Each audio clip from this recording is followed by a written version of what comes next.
Yes, people, welcome to episode number 2 of OTT Off the Tools with myself, JJ Savani, powered by Squire. Today, I've got the one, the only, the man, the legend, Danny Robinson from Danny and Co Barbers. Hey, what's happening? It's Danny from Danny and Co Barbers. I am a Squire champion. I'm based in Greater Manchester in the UK, and I'm very, very grateful to have JJ here today.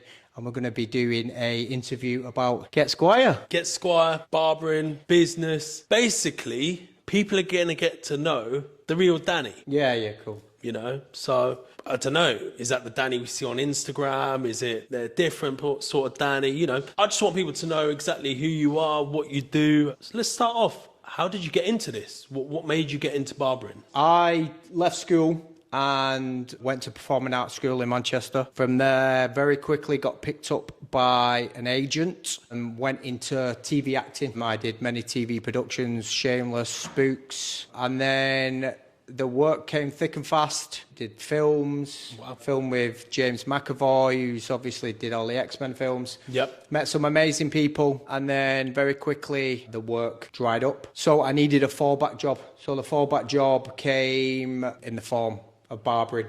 It was something that was a bit of a backup job. Did I want to do it at the time? No, not really. I still wanted to pursue my career as a professional TV actor, and still had an agent at the time when I started my barbering career. Okay, so where is it you learnt barbering? Was it in the shop? Did you go to an academy? So I started in 2005, 2006. Which feels like a lifetime ago. And the barber movement wasn't anything like what it is now. It was totally different. So you had to go into women's, really. Hairdressing, because there's no barbering qualifications. No, there wasn't at the time. It was specifically hair. So I went working in Manchester city centre for a women's hairdressers. Pierre Alexander, the name was. Trained as a female's hairdresser. But the thing is the way that I look, I'm quite chavvy, heavily tattooed. The women was absolutely petrified of the way that I look. So to me, it just didn't work. It didn't work. So then very quickly moved into more the men's side of it, realised I had a lot more common things to talk about with the gents that sat in the chair, and moved away from women's very quickly. I totally understand what you're saying there, because obviously I started off doing the same. There was no barbering qualifications. You do hairdressing, you know, at most at college. I think the only thing they taught us was like a 2 back and sides, like with the clippers, and that's all you was pretty much taught, and then you learn on the job. But like you're saying, I couldn't do the small talk. Like, whereas with a lad, you see 45 minutes tops. Female, hour and a half, 2 hours? Exactly. And then it entailed colouring. Perming. Blow dries. Loads of bullshit. And I just couldn't be bothered with it at all. And, I even found when I did move over into men's, learning how to skin fade properly and efficiently, it is more difficult, I think, than women's. And I don't think barbers get a proper look in within our industry that we are anything relevant. I just think they look at us, we're just barbers. I think that's what a lot of hairdressers think. I think there is that, the industry view, but also, would you not agree? So obviously I do a lot of session work, like you've done session work with like Boohoo and stuff. Yeah. You go into set and you always know who the makeup artist is, because they're walking as a diva. They demand that aura, that respect. Yeah. As barbers, we don't really, majority of us, demand that respect when we're on set. So I think we're partly to blame for that in a way. It's different. Like when you're going into somewhere, you sit there, do your job. If somebody's running late, this something, you'll sit there and put up with it. But I think that's something as barbers, as a culture, we need to change. Of course. And I think the likes these days, my good friend Tarek Howes and all the session work that he's doing, Jodie Taylor, some absolute massive names in the UK, they're now helping us. They're paving the way And put a standpoint that, look, we're not just barbers, we're not just dickheads from council estates who open our own shops. Yeah. Exactly, we're creatives ourselves. And, look at some of the world's biggest brands at the minute. Wow, Babyliss, they are now latching on to the barbers, and that they see, we're working in a $5 billion industry. Well, you always used to get hairstylists or colourists as ambassadors. It's only been recently, the last few years, barbers have been approached for ambassadorships, etc., like yourself, Yeah, exactly. Do you know what? It was since 2019. It's like someone just pressed a button with my career. Obviously, we had lockdown in between and the COVID nonsense, which I won't get into. But literally from presenting the Modern Barber stage at Salon International, my career has just rocketed off. Skyrocketed. Yeah. And Like you say, look from 2019 till now, how much you've actually travelled. Oh, it's insane. I've Before travelled. that. I've travelled the globe, fully travelled the globe, and I've been from one side to the other. I've been Vietnam, Thailand, working in LA, working in CT, working in New York. It's nuts, and it's not even ending. It's just more and more and more and more. It's snowballing. I can see. Yeah, exactly that. You know, I've just managed to land a very, very nice deal with Chris and Sons, which is a wholesaling company. And the thing is, a lot of that, it's not just barbering. This is what barbers need to kind of put into their mindset is you might be a barber, you're 10 times better than me. And I know that. I'm not the best barber in the world. I never proclaimed to be. I don't give a fuck. You know what I mean? People say, oh, shit. I don't give a shit, right? But at the end of the day, it's a package. I can do photography. I can do video work. I can present on stage. I can stand with the best of them on stage. Exactly. You know, we're doing work for the fellowship. We're doing TV adverts. We're working with F1. It's not just cutting hair. Your skin fades might be 10 times better than me, but you're still stood behind the chair in your shop, and I'm traveling all over the world. That's not me being big-headed. No, it just means that you need more strings to your bow. Exactly. So doing a skin fade only gets you so far. Which is exactly what was going to be my next question. There's barbers out there that are 10, 20 times better than me and you. Yeah. Right? But they're stuck behind a chair. There's something which they're not doing, which we're doing right. Exactly. And the key thing is content. Content.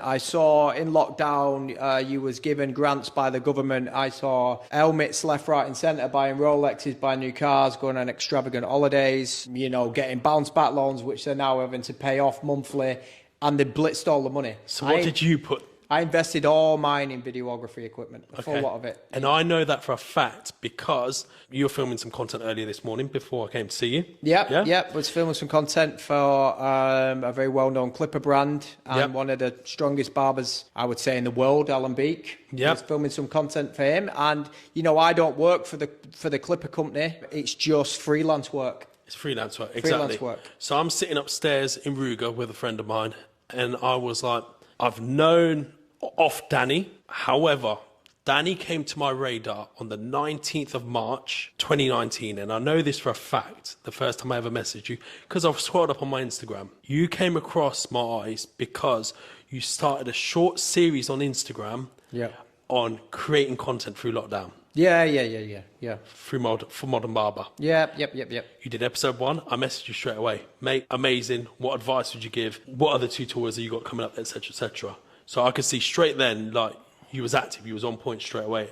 And looking at that progress of seeing, obviously you were doing, I'm not trying to put you down, you were doing big bits before then, but from there to now, to see the progression you've made is ridiculous. Yeah, a lot of it was focus. I get us as human beings, we go through ups and downs in life. You know, I was juggling 2 shops. There was a few things with my personal life. So my focus wasn't always there. And I can't sit and preach to anyone and say, look, you have to be 100% dedicated. You know, people have kids, people are married, people have houses, you know. But what I did is I just shift my energy and my focus solely on my career. And I'm a massive believer in the law of attraction. I've got it tattooed on my head. You know, I read the books, I watch it on Netflix, and you have to believe it. People say, oh, I've read The Secret, I've read the law of attraction. It doesn't work for me, it's a load of bollocks. Because you're not applying it. But then it's a load of bollocks because you've already just told yourself it's a load of bollocks. Yeah. You actually have to believe it. You have to believe it as real as the person that you're looking in the mirror. You know, it has to be preset in your mind when you wake up in the morning that the success is already there. If you have one tiny inkling of the doubt... That's it. You set yourself up to fail. You set yourself up to fail, exactly. So all I did is I just shift my focus and my energy, which, you know, I had a lot of negative energy before 2019. I just shifted my focus, did it all on work. You know, we're in an amazing, beautiful little barber shop that I've got in Upper Mill, which is a really nice affluent area, and everything has just kind of slotted into place where I needed it to be. Yes, people will watch this and think, oh my God, I can't stand him as a bell end, but that's what I want. At the end of the day, it's like WWE, you know, people, you know. You're going to love some people, you're going to hate some. Exactly, and I play up to that role. You know, you've got your Mr. Nice Guys of an industry, and you've got people who you look at and think, cool. I can't go down that path because people do it better than me, so I'll just be a cunt. But I think... I am a cunt, so I'm playing it. I'm trying to think of the nice way to put this, right? By not calling you a cunt. Yeah. You're in an affluent area. Yeah. However, you look into the shop, this creative space screams Danny to me. You walk into this place, for example, if you were cutting hair in Ruger, no disrespect to I love how the decor is. Yeah. But if I saw you cutting in there, I'm like, yeah, he feels out of place. You walk in here, you know this is your place. It screams out your personality. Of course. You know, we've got the Stone Island logos, we've got the Supreme skateboards. I took massive influence in the way that this shop looked off the film Blade Runner. I'm massively inspired by Japanese culture. And again, this is where the law of attraction comes into place, because, you know, I was massively inspired by Asian Japanese culture, and I now work with a guy who's Japanese over in America, which is Brian from Classic Barber Products. How, you know, it's like a chain of events. It's all linked. It's all linked. All of it is linked. And, you know, previously I'd worked for another well-known booking system, and then Get Squire got in contact with me. So talk to me about that journey. You got approached by Get Squire? Yes, so I won Best in Britain Award at Salon International 2019. Yep. Then literally from there got approached by Get Squire, and we went into lockdown very quickly after that. Yeah. Which gave me the most perfect transition point to move away from the other booking system into Squire. Okay. And I love the way that it looked. And then they came at me with some insane features like custom apps, how it worked on the iPad, the M-Pop till system, which you can see in the background over here. Exactly. And it just professionally looked like what we were talking about before. It's the branding. It goes... From women's salons, there's been a massive crossover for hybrid from women's salons into men's. Exactly. With the booking systems.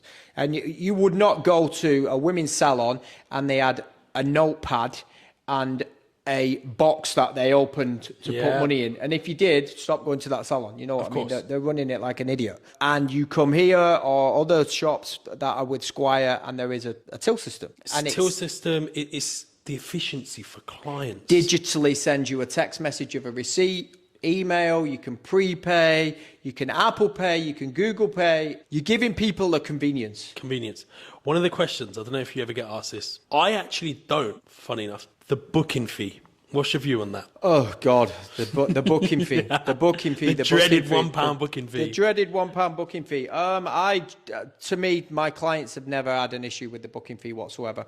If you want to sit on your sofa and prepay your appointment so you don't have to go to the cash point for convenience, then it's going to cost you £1. You know, if you use Uber, if you buy a cinema ticket, train ticket, plane ticket. You're paying a service fee. The service fee is already included in it, or it'll tell you like a booking fee at the bottom. It's only the same. And barbershops that say, oh, I'm not paying this, I'm not paying that, then obviously Get Squire is not for you. And, you know, an example is Diodora trainers to Balenciaga trainers. You know, people will wear certain types of shoes, certain type of clothes. It's affordability. It's how you want to run your business. Exactly.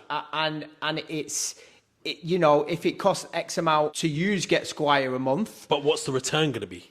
Exactly. Listen to me. I was on a different booking system and I was earning X amount of money, right? Yeah. Let's just say it was £200, for example, Yep. right? Now, when I've used Get Squire, it's tripled, yeah? So only someone who would be extremely narrow-minded and naive wouldn't think that as soon as you join Get Squire, everything for me just skyrocketed. So one question, which I often get asked by other barbers for advice and so forth, is money management. Talk to me how you manage your finances, you know, that come in every month. Yeah, so the amazing convenience with Get Squire is it does help you be able to manage your money before.